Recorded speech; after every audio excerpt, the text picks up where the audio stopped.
Hi everyone, it's Saturday afternoon. Pretty warm day, it's going to be about 32. It was yesterday and it was really humid, really bad. This is not the best time of year to be up in Cairns, I've got to be honest. But unfortunately I'm stuck here and that's why I did that. I took a runner last year, went to Vietnam. Mind you, I ended up getting incredibly smoggy air over in Saigon at that time of the year during their winter. So that wasn't so great. So I'm suffering through another hot day today. I actually was offered a lift to Palm Cove by my subscriber who's actually up here looking for a place to live, and I think she won't have any problems buying a place because where she's located north of Sydney, apparently the real estate's gone crazy. So as soon as she can sell her house, she'll have stacks of options up here. So good luck to her. She's going to be in a better position than me, although she needs a bigger place than I do. So we've got individual needs. I can just barely get enough, I think, to get what the sort of place I want, but we'll see how it goes. Unfortunately, I'm going to have to sell my apartment so I can be cashed up enough to actually purchase. So it means there's going to be some dislocation involved. I'll need to probably find another place to live in the interim. There's places on Airbnb. I'd love to move up to the beach area. I really enjoyed my short time there on Wednesday, and it's definitely a better lifestyle from what I can see. However, that will have to wait for a month or two at the very earliest. The settlement periods actually in Queensland are much shorter than they are in Victoria, where I come from originally. So that is something in its favour. Look, the other thing I wanted to talk about, I watched a bit of Tucker Carlson. I'm sort of in two minds about Tucker. I mean, I think he's brilliant at what he does, but I do have my suspicions that he's still staying at Fox Network. He's obviously getting paid well and he has the infrastructure to support his show, but I'm really not happy with Fox News these days. I call them Fox Fake News. They've got some good people there, but they've got some shockers as well. So I'm ambivalent about it. But he brought up an interesting topic, which was about crony capitalism. In other words, how basically now the American economy, and this goes for Australia as well, we basically pander to corporations now. Corporations are also the entities that have the deepest pockets, so they can pay off politicians, they can buy influence, and it basically distorts the market, the free market. The Adam Smith talked about the invisible hand, which is basically supply and demand. Which makes the whole capitalist system work well. There's signals given out to people who are supplying goods by the people who are demanding those goods, and it seems to work pretty well.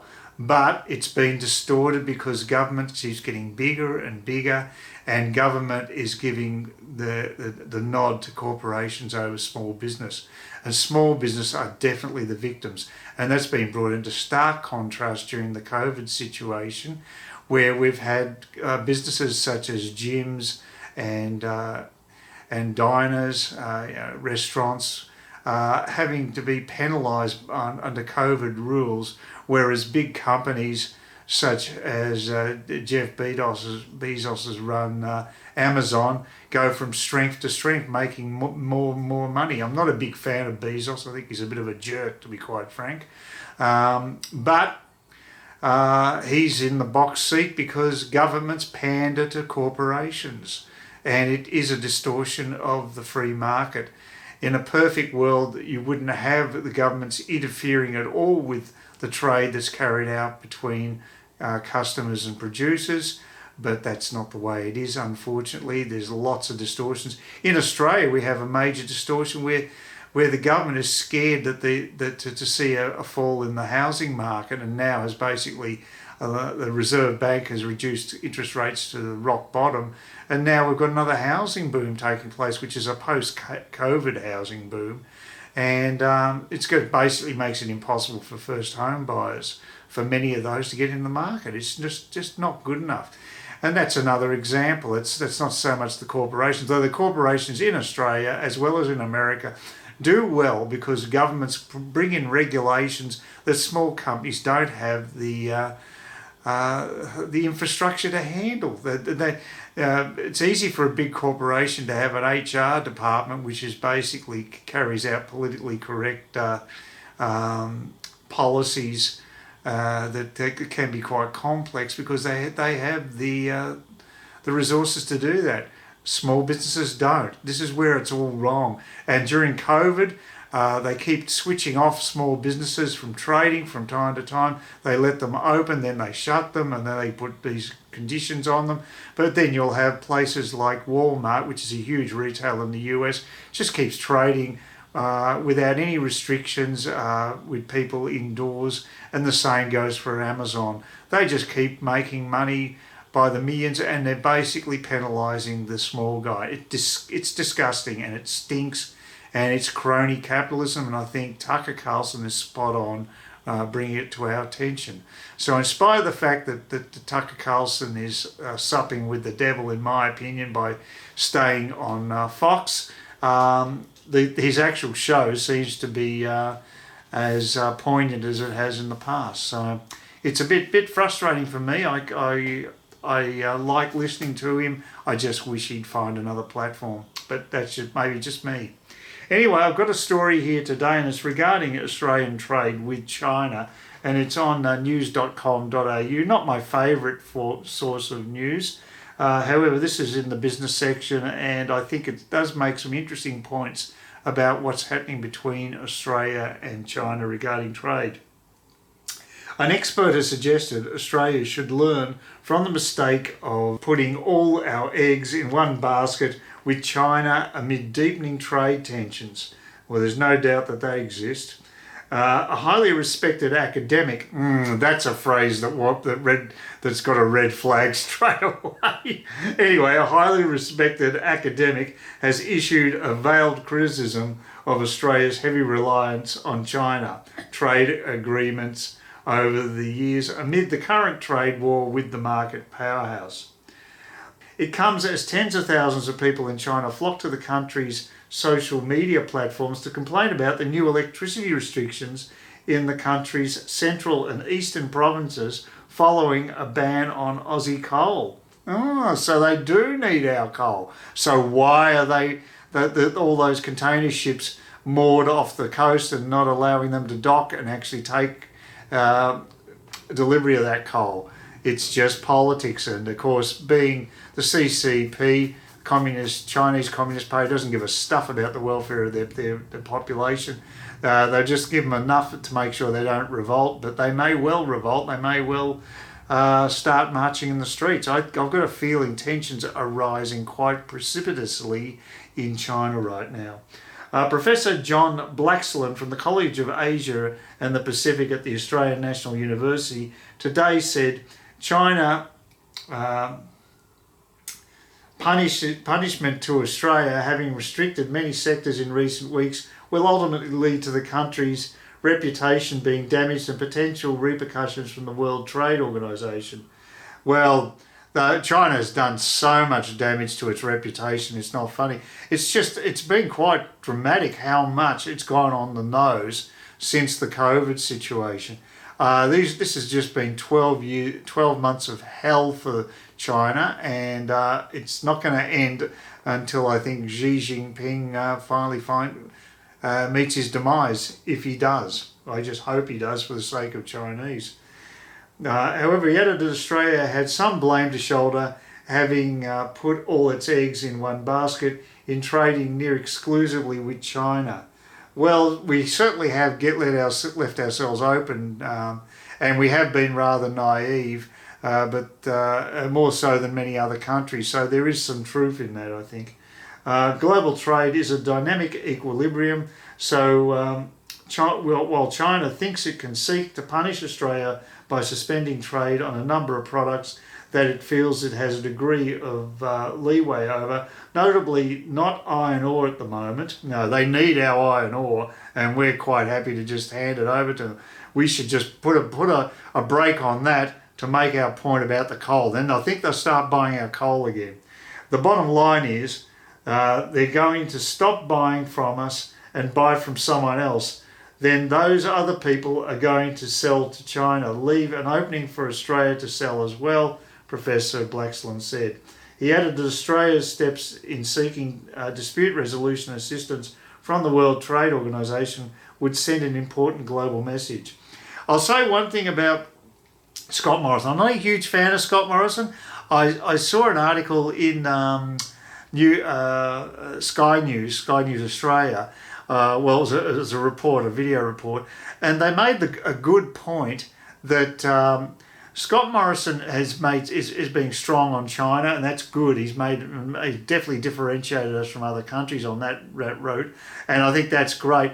But he hasn't had much of a vision. He doesn't have a vision when it comes to policies, and he's instituted some pretty lousy policies that are going to hurt this country. I've already mentioned in the past the subcontract and the Snowy 2.0, but I'm sure there's plenty more. And Morrison is not an ideas guy. He hasn't come up with any new clear vision for Australia to have this reset. Reset is just a popular phrase. They're not really talking about it seriously, in my opinion.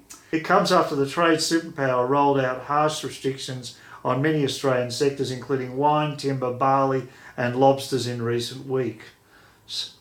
Aussie coal has also been unofficially banned since October, with steel mills and power companies apparently told to steer clear. It has also emerged that more than 60 ships carrying thermal and coking coal are stuck off China's coast, unable to unload almost $700 million worth of Australian goods, and that's what I was referring to. Now, the interesting that the thermal coal is something apparently India wants, so I don't know why we can't divert the thermal coal straight to India now. So just redirect the bloody ship and say, stuff you, China, if you're going to start playing these games.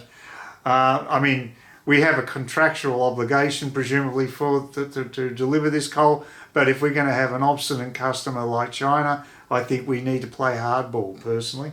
According to Professor Blaxland, more sectors may be at risk. There's a possibility of more sectors at risk that we are heavily invested in China. All you need was one handler to go and access a market of 1.3 billion people. What could possibly go wrong, he said. Yeah, right. Well, we've found out, haven't we? There's a truism to that saying that don't put all your eggs in one basket, and we should have realised this a bit earlier, he added. But it's all not lost, with the economics professional adding that Australia has other trade avenues to explore. Well, I've been saying this all along, and India is the obvious candidate. As they improve their infrastructure, they'll demand more and more in the area that we can supply them, and it's great. We've got trade agreements with Indonesia across Southeast Asia. India is opening up, he said, adding, interestingly, India is almost as large a market as China, but it's been a harder nut to crack because India's been a little bit disdainful of the smallest of the Australian market. But I think the dynamics are shifting, and we're going to see more opportunities there. Yeah, well, actually, Morrison, again, did actually have a meeting with Modi, which is the head of India, and I think that is a really good thing to do. Let's just keep putting more and more pressure on China. There's plenty of internal pressure in China right now. A lot of Australians probably aren't aware, or anybody else in the world for that matter, aren't aware of the fact that China has had horrendous weather this year. They've had a drought up north, which has affected their wheat growing, and they've also had flooding down south, so their rice has also been affected. Basically, they're short on food. The cost of pork has gone up in China, and they have shortages of the major grains that they need. And, you know, they've got 1.3 billion people, and I think these 1.3 billion people are getting a little cranky, and that crankiness could well turn into civil disobedience. Do not be surprised. I mean, I even heard of civil disobedience on a very low level in a place like North Korea. If it can happen in North Korea, it can certainly happen in China. And do not be surprised if you find some flare-ups. But that's probably enough raving for me today. Again, please give me a thumbs up, thumbs down, comment. I'd really appreciate comments. I had some great comments on my previous videos. Really helpful stuff, so thank you to the people who did comment. And please consider subscribing to me on YouTube and or on Bitchute. Bitchute subscriptions are slowly going up, but I'm pretty well stagnant on YouTube. They've made it pretty clear they don't think much of independent producers. They're basically in with the MSN, the mainstream media. That's the people. Those are the people they want to support. So it's a struggle for us here, and that's why I think Bitchute's my future. And I think a lot of other independent producers will be feeling the same. Anyway, have a great weekend. I'm probably an absolute fool for passing up an opportunity to go up to Palm Cove today. But yeah, I had a bit too much to drink. I had a couple of Guinnesses at PJ's, and I had some port last night. So my system's not brilliant, you know. I've had worse, but I'm not feeling 100%. And it is bloody hot, and I've got a bit of heat rash as well. So yeah, I'm a wreck. I'm a physical wreck. What can I say? Anyway, look, I hope you're in better physical health, and I hope you have a great weekend. So thanks for watching, and catch you soon.